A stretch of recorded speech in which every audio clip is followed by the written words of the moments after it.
Majority of companies who are advertising in Indian Premier League IPL includes Paytm.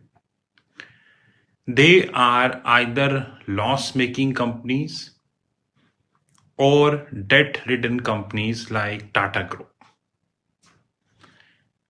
And one thing I fail to understand, how come a loss-making company who claims to be a unicorn, that's a separate thing, is getting a money to advertise in IPL?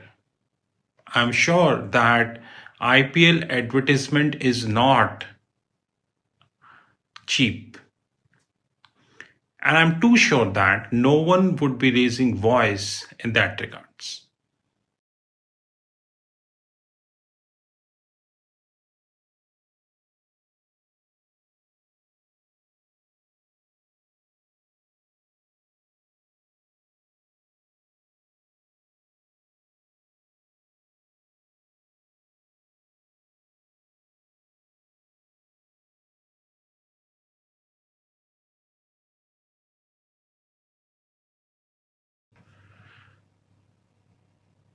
I am concluding a video on my YouTube channel, and probably it would be taking 1 or 2 weeks of time.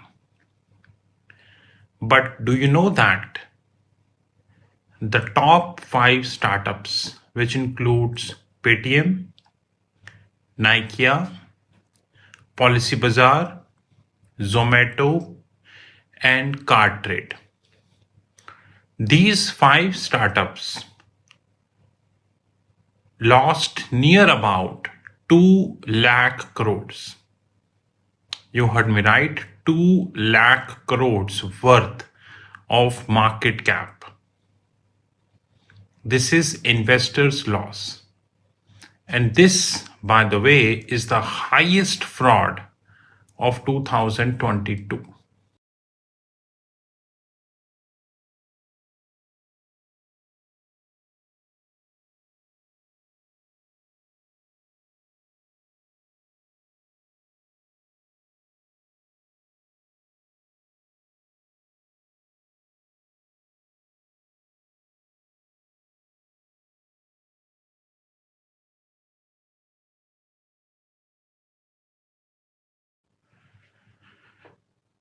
Tata Group is in a huge debt.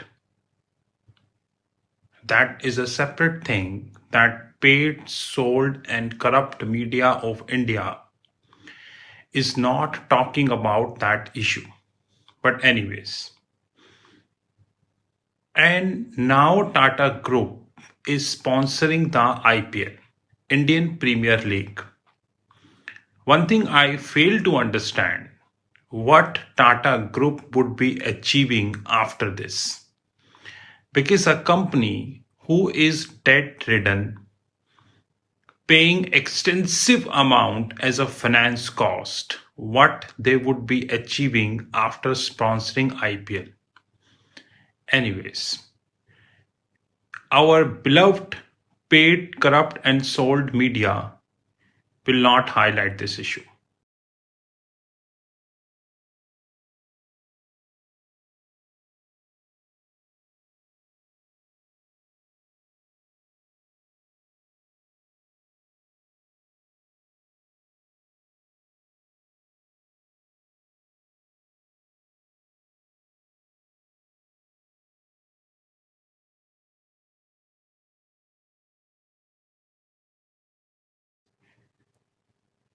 Foreign portfolio investors sold out near about 1,15,000 crores worth of equities in 2022. You heard me very right.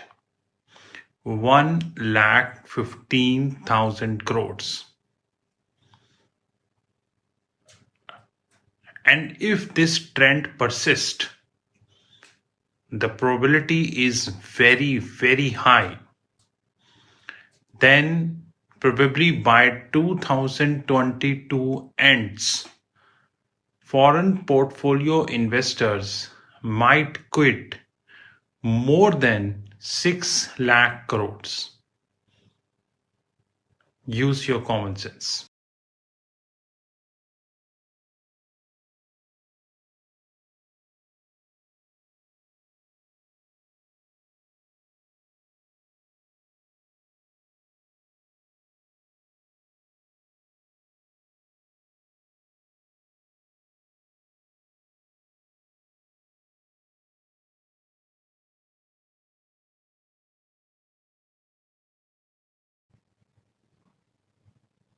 As we speak,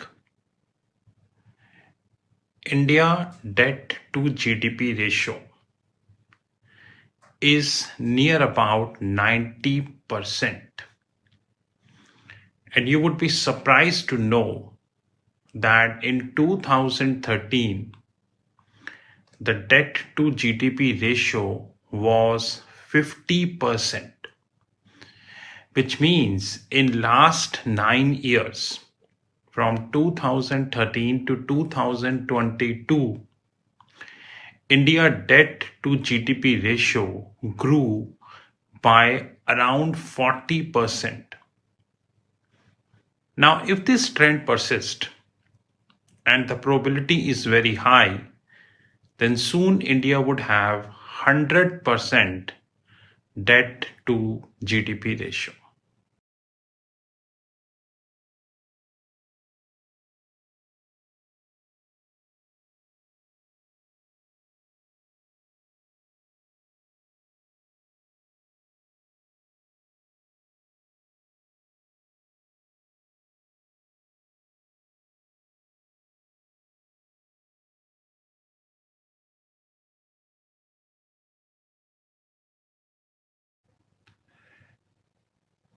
Do we knew that since March 2020 till December 2021, on every quarter, PVR reported losses.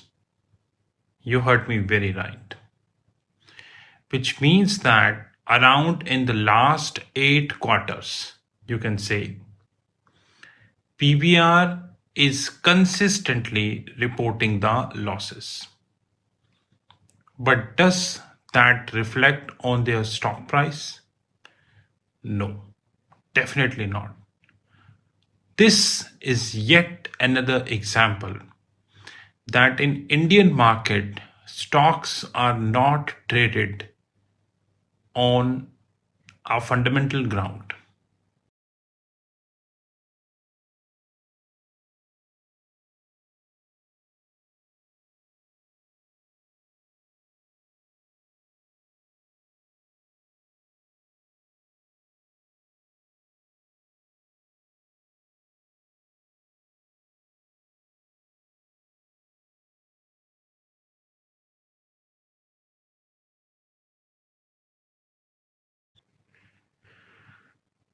PVR and Inox, they announced their merger on a weekend.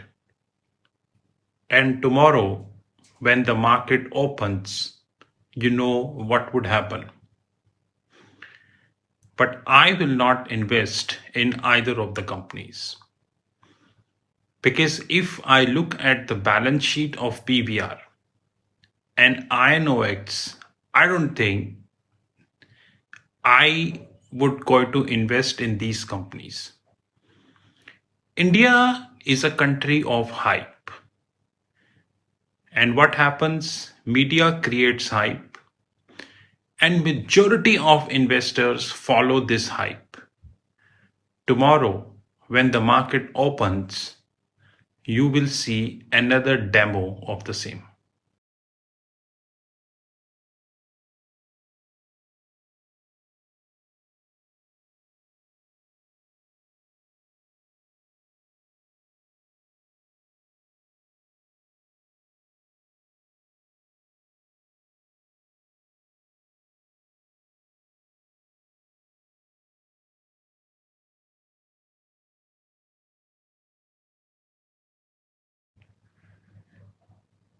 Detailed video in this regard is definitely coming, although this is really a scary news.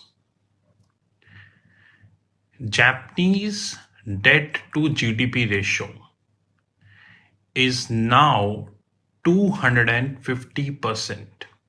You heard me right. 250%.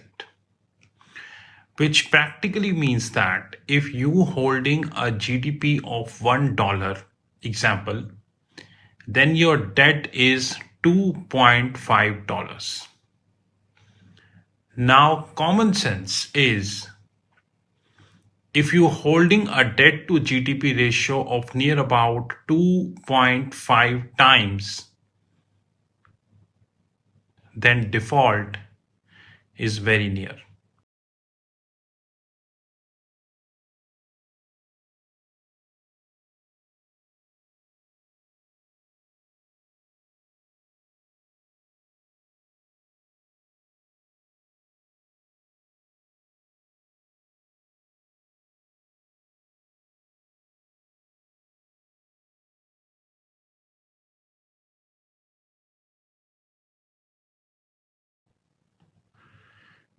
Markets are extremely difficult to predict and would be extremely in the upcoming times. Because I don't see that Russia is relenting on Ukraine.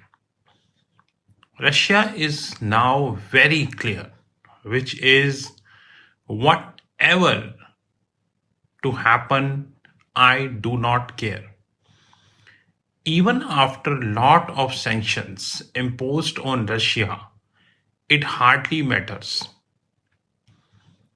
I don't know if this trend would continue, then Ukraine might fall out in another 1 to 2 weeks of time, which, by the way, economically speaking, is not a conducive news.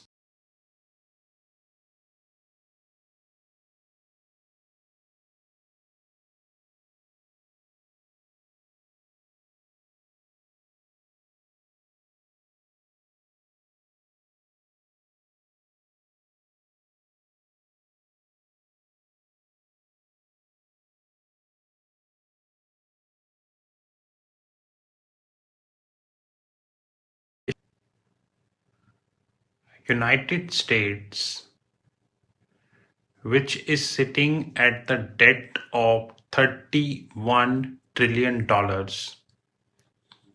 and still growing, increase the rates by 25 pips, which is definitely a good news.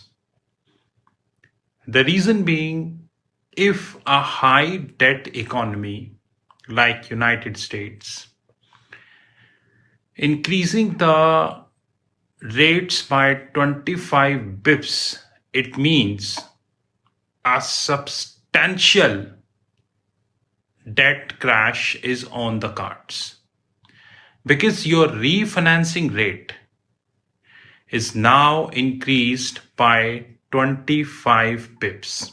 Congratulations.